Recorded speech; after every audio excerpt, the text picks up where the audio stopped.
Hello everyone, good morning. तो आज की हमारी जो वीडियो की शुरुआत हुई है, सबसे पहले मैं चने उबालने के लिए रख रही हूँ। आज मैं बनाऊँगी दाल पूड़ी, क्योंकि आज है नागपंचमी।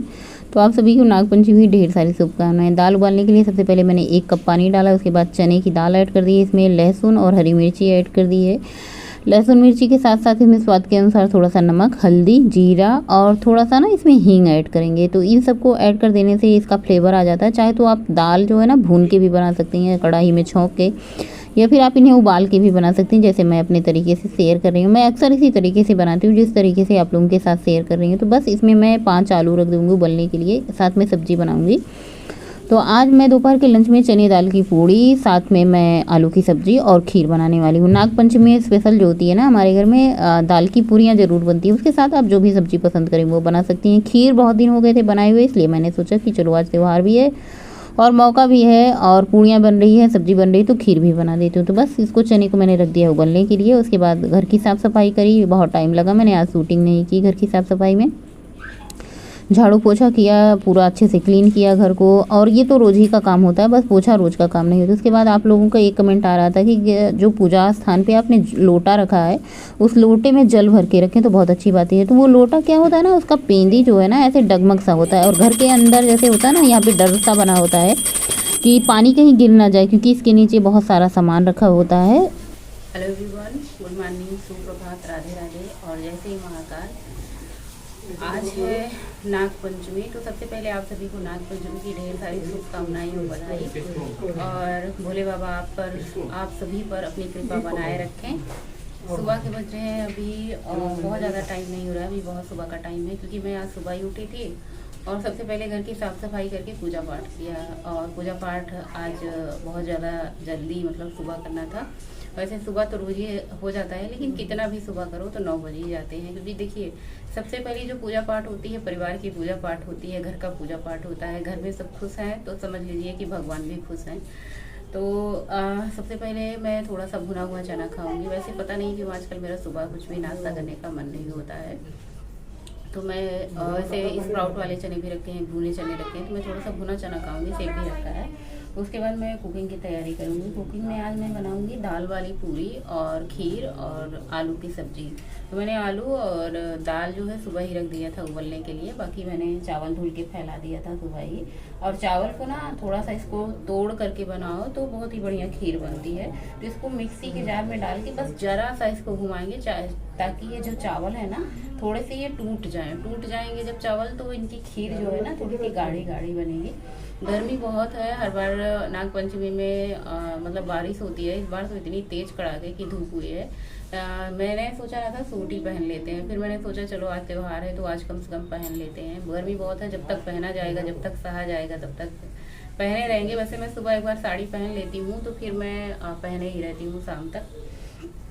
और चलिए फिर कुकिंग शुरू कर देते हैं। सबसे पहले बना लेते हैं अपना जो भी लंच वंच बनाना है, क्योंकि टाइम भी लगेगा खीर पूरी बनाने में। सबसे पहले मैं खीर बनाना शुरू करती हूँ और थोड़ा सा मैं चने खा लेती हूँ, चने खा के गुड़ खा के पानी पी लेती हूँ। उसके बाद मैं शुरू करती हूँ तैयारी लंच बनाने की। और नागपंचमी की आप सभी को ढेर सारी शुभकामनाएं। बाबा महाकाल, बाबा भोलेनाथ आप अपनी कृपा आप सभी पर बनाए रखें।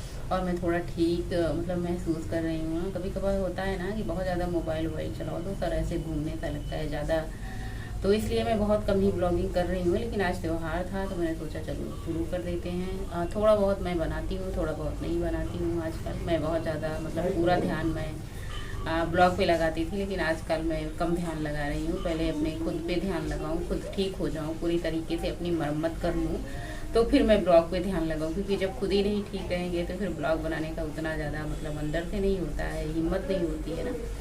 एडिटिंग का काम बहुत ज़्यादा झमेला वाला होता है, फिर वॉइस ओवर करना उसको, फिर अपलोडिंग, फिर बहुत सारे ऐसे प्रोसेस होते हैं जो करने होते हैं, फिर जाके एक वीडियो तैयार होती है जो कि आप लोग देखते हैं।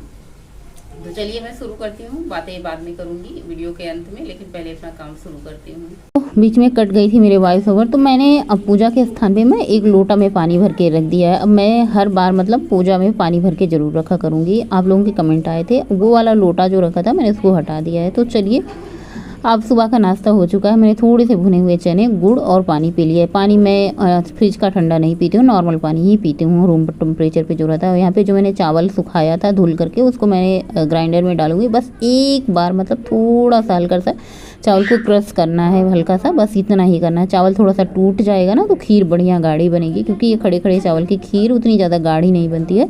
तो यहाँ पे मैंने कढ़ाई चढ़ाई है, थोड़ा सा इसमें आधा चम्मच घी डाला है और घी में ही हम चावल को भूनेंगे। तो चावल अच्छे से भुन चुका है। इसमें मैंने 2 इलायची डाल दी है, चाहे तो आप इलायची पाउडर डाल दें, चाहे आप खड़ी इलायची कूट करके डाल दें। तो बस चावल अच्छे से भुन चुका था। इसमें मैंने डाला है दूध। खीर बहुत तरीके से बनती है, लोग बहुत तरीके से बनाते भी हैं, लेकिन मुझे सबसे ज़्यादा ये वाला तरीका अच्छा लगता है। खीर कुकर में भी बनाए हैं, खीर कुकर में भी बनाए हैं, भगोने में भी बनाए हैं, लेकिन मुझे सबसे ज़्यादा जो खीर अच्छी लगती है वो कढ़ाई में अच्छी लगती है, क्योंकि कढ़ाई में ऐसे खोआ सा हम किनारे किनारे से चलाते रहते हैं तो वो बहुत ही बढ़िया खीर बनती है।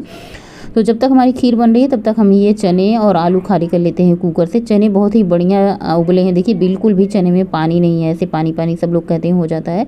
और यहाँ पे खीर में मैंने स्वाद के अनुसार चीनी डाली है। चीनी थोड़ी सी कम ही डाली है ताकि हल्की मीठ रहे, बहुत ज़्यादा मीठ हो जाता है ना तो वो मन भर जाता है। यहाँ पे मैंने अदरक, लहसुन, हरी मिर्ची खलबट्टे में कूट लेते हैं सब्जी बनाने के लिए, आलू की जो सब्जी बनाएंगे ना उसके लिए।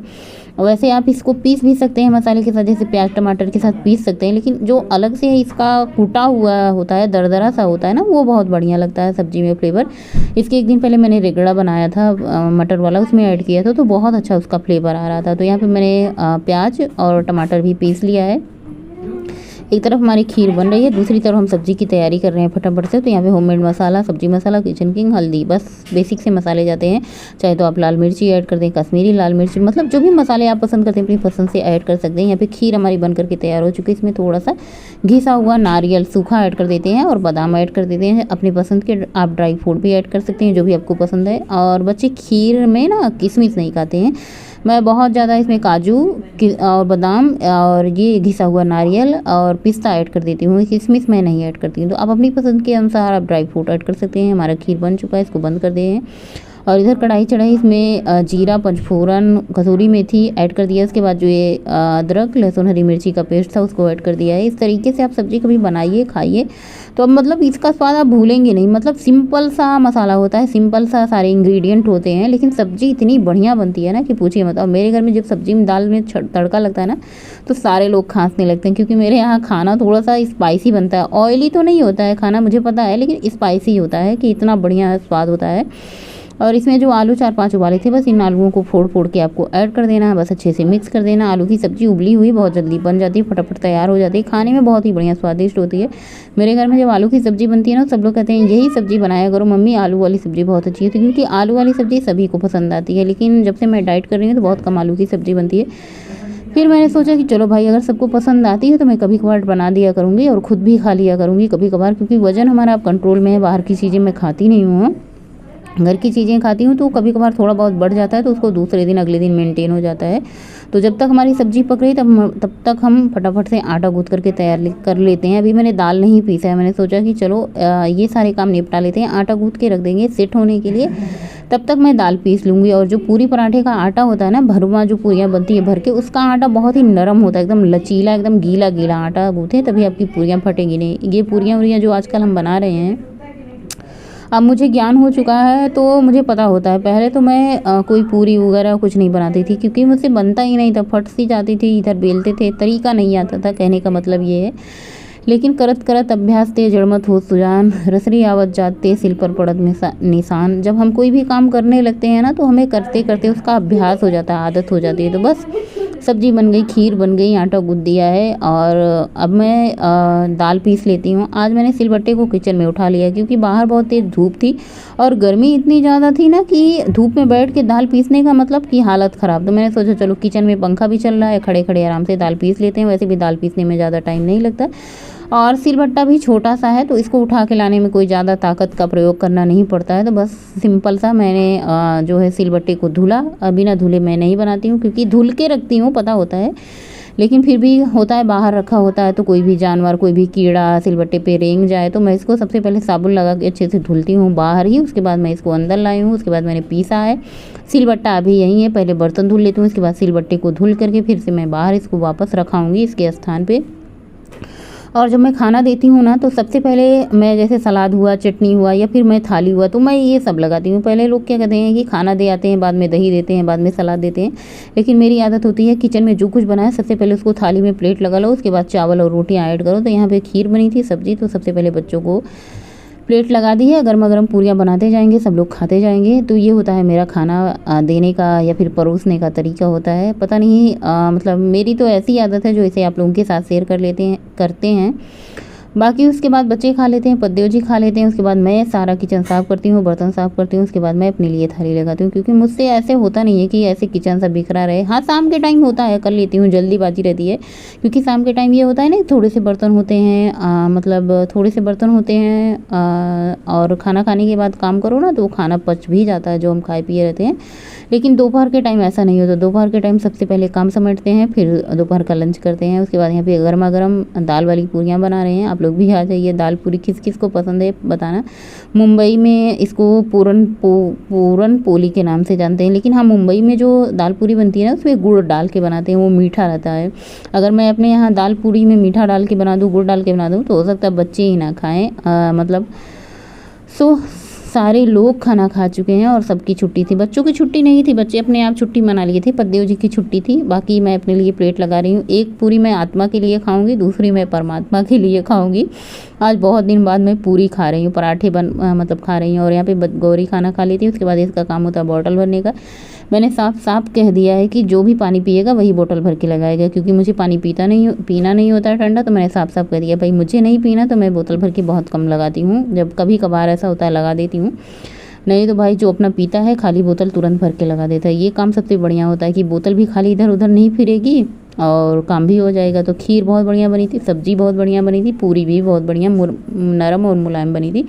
तीनों चीज़ बढ़िया स्वादिष्ट थी। अब अपना ही बनाया अपने मुँह तारीफ़ करो तो ज़्यादा ठीक नहीं लगता। बाकी तारीफ़ करने के लिए आप लोग हैं। और शाम के टाइम सबसे पहले मैंने चाय बना दी है। वॉक जाने से पहले मैं चाय वाय बना के जाती हूँ, ताकि ये सारी टेंशन से मैं फ्री रहूँ। वापस आके मुझे डिनर की तैयारी करनी रहे। और सबके लिए ब्रेड निकाल दिया। उसके बाद मैं वॉक पे गई। आज मैं बड़े राउंड नहीं लगाई, क्योंकि मैंने साड़ी पहन रखा था, गर्मी भी बहुत ज़्यादा हो रही थी। वैसे मौसम अच्छा रहे, ठंडा रहे तो वो अच्छा लगता। आज मेरी सारी सखी सहेली सब लोगों ने साड़ी पहनी थी। इन्होंने तो अनुराग की मम्मी ने हरी पहनी थी, माही की मम्मी ने रेड कलर का सूट पहना था, मैंने ये वाली साड़ी पहनी थी। बहुत गर्मी लग रही थी, मैंने सोचा कि क्यों ही पहना। फिर ये सोचते हैं कि थोड़ा सा त्यौहार है तो थोड़ा सा अलग लगे, इसलिए मैंने छोटा चक्कर लगाया, ज़्यादा बड़ा चक्कर नहीं लगाया है। और मैंने घर आके सबसे पहले स्नान किया और डिनर बनाया, दूध लेके आए तो उसको गर्म किया। सो आज का ब्लॉग यहीं पे एंड करेंगे। ज़्यादा ब्लॉग घर आके मैंने शूट नहीं किया। मिलेंगे नए ब्लॉग में, तब तक के लिए बाय, गुड नाइट, शुभ रात्रि, थैंक्स फॉर वॉचिंग। स्वस्थ रहें, मस्त रहें आप लोग।